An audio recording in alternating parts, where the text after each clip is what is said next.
Hello everybody and welcome to a meta report with me, Hazmat Lorcana. Today we're going to be looking at the best decks from across the three events this weekend. There were three massive tournaments over the weekend. We had the Charlie's Collectible Show, the event out in Malmo, and the Lorcana Anniversary Tournament. With the Birmingham Challenge event coming up right around the corner at the end of September, these events are what's going to define the meta for that event. So all the decks we're about to talk about today, you can expect to probably see some sort of version of at Birmingham. Speaking of which, I will be at Birmingham as well, playing, so I'll make sure to keep you updated on how that goes after the event. As always, if you do enjoy the content, then please give me a like and subscribe. We're just about to hit 100 subs, which is incredibly exciting, and I can't wait to just keep producing more Lorcana content. But now, let's take a look at some decks. So we'll start off strong by looking at the winning decks from Charlie's Collectible Show, which was a massive 10k tournament out in Georgia.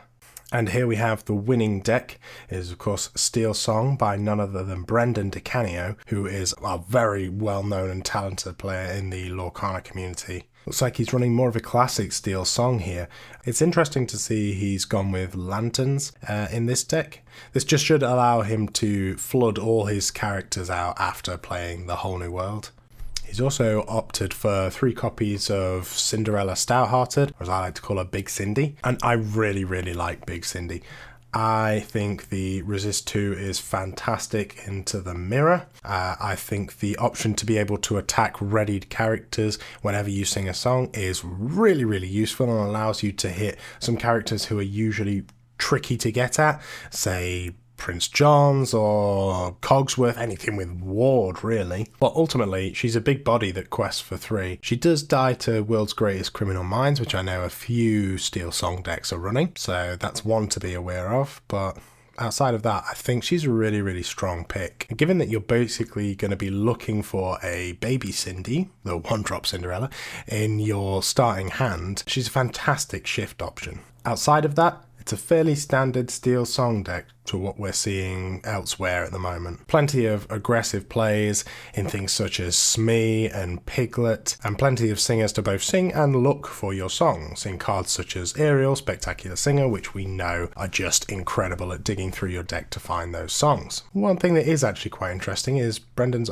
opted to run 4 copies of Prince Naveen, and usually SteelSong sees maybe 2 or 3 copies, but the full 4 from Brendan here is an interesting choice. Of course, Prince Naveen is a powerful card when used in conjunction with things such as A Whole New World or Along Came Zeus. Playing a 3/3 body that quests for 2 along with being able to play one of these high cost songs for free is just incredibly efficient. Up next we have the second place deck in the event. We're looking at Ruby Sapphire Crab Control being run by Jose Feliciano. I know a lot of people refer to this as Sisu on ice, but the thing is some decks don't run Sisu. For example, this one here that has Mufasa. And therefore I prefer to call it Crab Control because nearly all of them, if not all of them, are going to be running Tamatoa. Of course, that does bring me on to what is quite nice about this deck, which is that we're seeing 3 copies of Mufasa, Ruler of Pride Rock. And don't get me wrong, if you are able to play this card and actually quest on it, then it is fantastic, phenomenal, game-changing in fact. However,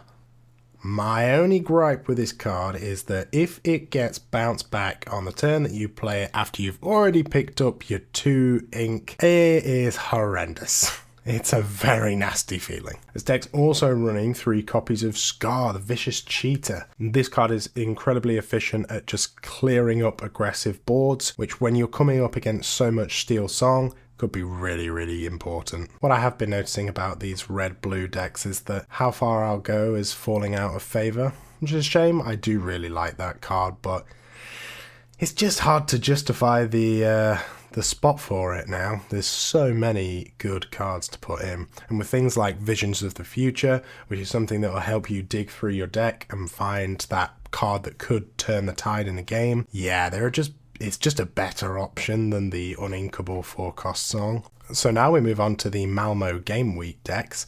In first place we have an Emerald Amethyst Bounce Tempo deck. And I've got to be honest, I was not a believer in this deck originally. I thought it was a fringe deck, maybe a 1.5 tier deck, but it's performing well, and here we have it again, winning this tournament. Yeah, it looks in fantastic shape. It just has so many big stat lines with a lot of questing power and the option to just protect your characters through bounce. These decks are usually very light on cards that aren't characters, and this one is no exception.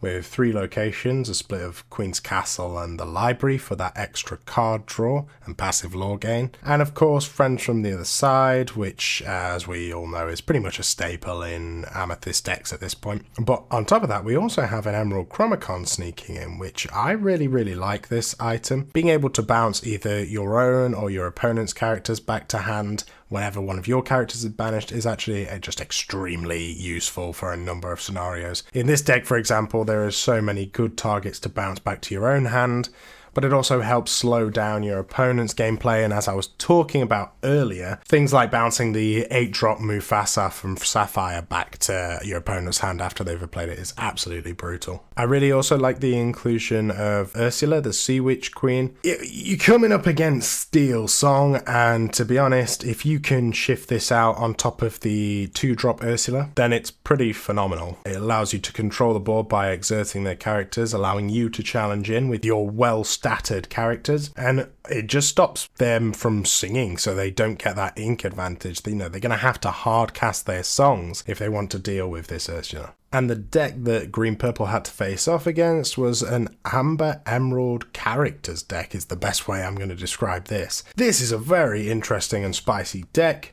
We have 2 copies of Boggers and just an absolute load of characters. We've got multiple options for Clarabelle to shift onto, meaning you can just refill your hand full of more characters to slam onto the field and just go wide. This deck just does not stop playing bodies for your opponents to deal with, and ultimately is just quite an aggressive deck. We've got a staggering 19 1-drops, as well as inclusions of cards such as Baloo and Donald Duck, which are going to help speed the game up as well. Piglet, who can potentially quest for 3, and probably will with the amount of characters that are in this deck. Another interesting and notable card is Hey Hey, and I really like this card. This card is going to let you ramp with green if your opponent has more cards in their inkwell than you, which if you're going second, they probably will. And heck, even if you're going first into a red-blue partially dominated meta, they're probably going to have more ink than you even if you are going first. You then have cards such as Pegasus to help see out the game,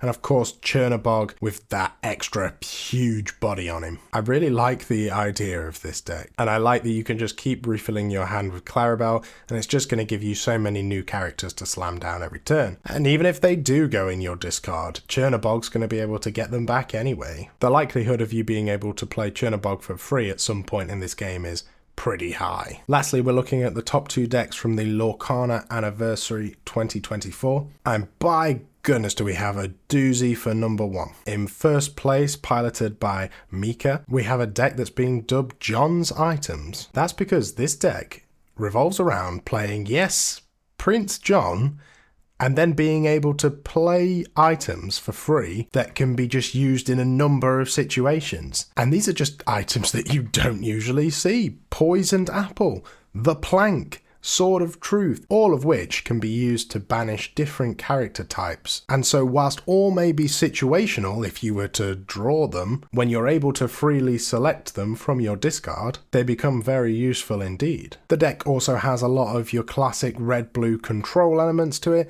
such as Brawl, Gaston, Maui, Madame Medusa, and Hiram Flavisham as your card draw engine. But outside of that, this deck is incredibly unique. We also see 2 copies of Triton, which lets you banish your items to gain 3 lore, which of course is absolutely fine because Prince John can just bring them back anyway. I absolutely adore seeing decks like this. We also have 3 copies of King Candy, along with the 4 1-drops to shift him on top of the King Candy shift, allowing us to get a 3/3 body that quests for 2 on the board on turn 3 that also lets us look through our deck a little bit to find that Prince John that we're probably digging for. Yeah, I mean, looking at the items in this deck, they can just handle any situation pretty much.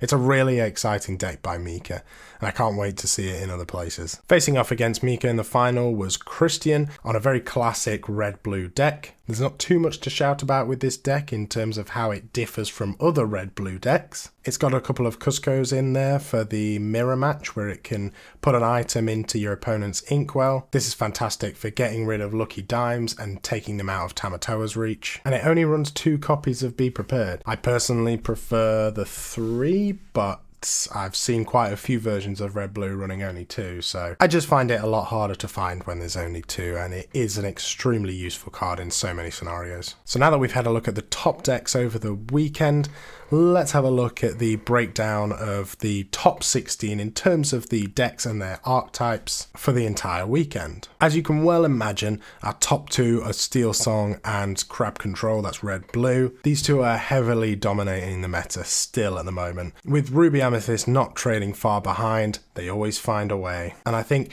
if you're going to the Birmingham Challenge event, you can expect to see these 3 decks in abundance, so come prepared for that. And it seems that you can have some success with aggro, but in terms of its consistency, it doesn't seem to be too prevalent within that top 16, so I'd just be careful on going hyper aggro. Special shout out to my boys playing the green steel, 2 of the decks across the entire weekend, but you know what, it's nice to see it anyway. I'll leave the breakdown up on the screen, but other than that, I've been Hazmat Lorcana, you've been you guys. Thank you for watching, and I'll see you in the next one.